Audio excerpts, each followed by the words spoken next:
You've got to be screwed in the head. There is something definitely mentally cuckoo about all of us, and that's just confirmed by talking to everyone. There is something that's not quite right.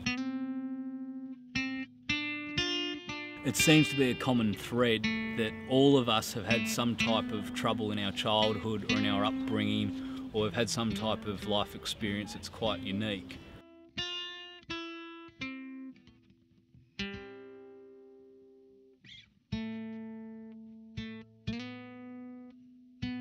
For some reason, it's the only thing in the world that blocks out all my emotions, how I'm feeling that day, and it just pulls me out of reality, basically. When you're starting out, you don't make a lot of money, and I'd like to be able to make some money from it so I can survive, and I'd love to be able to sport the habit. I started when I was 18, when I was in year 12, and I love it. It's the best thing since sliced bread. Alison started doing it, and I felt a bit left behind, but I wanted to give it a go, and I was a bit frightened, so about 3 months later I started as well. And then one night we just went about probably 4 times, and it just got sad. We were drunk sitting there, and I just sort of got sad about what we were doing, and I said to Paul, give me 3 months and I'm going to have a go at this. I'll do it once. I've only sort of started doing it regularly since the beginning of last year, so I suppose for about 2 years I've been doing it. Let's start with this half of the room. Like you're going to the cricket, like that Pommy guy's taking a run up to have the first bowl against the Aussies. Now this half. Ladies and gentlemen, please go nuts for your first act for the night, Sean Mudd!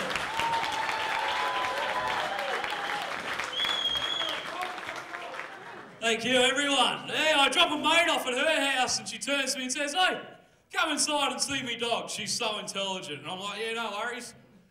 And I just get past the front gate when she comes running up to me, starts jumping all over me, licking my face. 5 minutes of slobbering all over me. I went, fuck this. I grabbed her by the throat and said, you don't actually have a dog, do you? I'm trying to study a law degree, so I'm not giving it the dedication that it needs. I wish I could.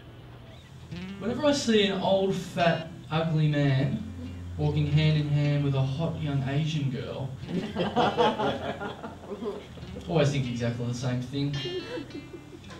I wish I was the old, fat, ugly man. I carry a notebook with me everywhere I go. Every spare second I get, I pull that out and write about whatever I can think of. I see telephone and it just sounds like something funny. It's something to do with a telephone at the time. I'll just write down telephone and go back to it and think what's funny about a telephone. So it's not, I don't wait for things to happen, I manufacture them. I've got an awesome pair of camouflage pants somewhere.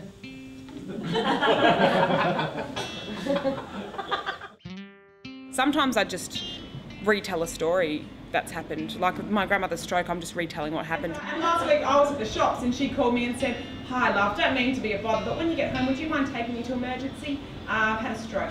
So I flipped out and sped home to find her pouring herself a glass of wine and making dinner. Because what was the rush, really? And then she suggested perhaps catching a tram into emergency and seeing a movie afterwards. And I said, well, you know, it's really not that kind of adventure. The Tasmania joke where with the sat-nav. Yeah. Went to Tasmania, we had a sat-nav that sat on the dashboard and it told us where to go, and it had a sexy woman's voice on it, and then she said, in 400 metres, turn left. I've performed it 100 times on stage, and it's evolved. Continue further. Further. Further. Further. And you see me perform that and it gets a laugh and it does really well. But that joke has been, I've done it 100 times, it's like, so it looks spontaneous and difficult, but it's not, it's just repetition and habit. And that's why comics do the circuit, because you have to do gigs, you have to do jokes 100 times before you get them good so that they work every time. I just do as much as I can wherever I can, because the only way is to do as many gigs possible wherever you can, whenever you can, always trying new things. So it becomes an addiction. You're like, where can I jump up next? Dad, he works for Telstra on the phones in the call centre. It's one of those guys, like he calls himself like a customer service consultant. You guys know them. And like the mum, she works at the local school as like a lollipop lady, but no, she's like a vehicle and pedestrian accident prevention officer. They're like, what do you do, Jono? I'm like, I'm not unemployed. I'm just sponsored by a reputable government organisation. The ratio to men and female comics is like 1 to 10,000. There's really not many female comics out there at all.